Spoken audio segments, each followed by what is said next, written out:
কিভাবে উদ্ধার করা যায় তার জন্য চেষ্টা করে।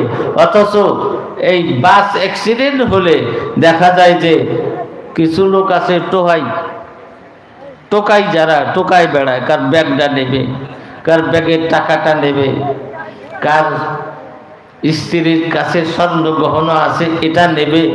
এত বড় বিপদ, মরে গেছে তার শরীর থেকে পর্যন্ত তার কাছ থেকে টাকা পয়সা ব্যাগটা ধরে নিয়ে আসতে হেঁটে চলে যাচ্ছে, এটা বলে মুসলমান?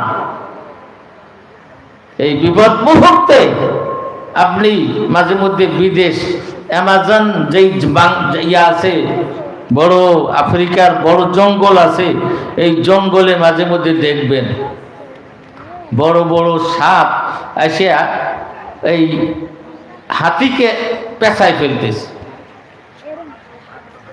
হাতি পেঁচানোর পরে বাঘ আসতেছে, ভাল্লুক আসতেছে, মানুষ আসতেছে ওই হাতিরে ছাড়াবার জন্য, বাঘ আসতেছে ওই বাঘকে ছাড়ানোর জন্য ওই সাপের হাত থেকে। সেই সময় বাঘে মানুষরে কামড়ায় না। এমনিও যখন আমাদের দেশে ভালো বর্ষা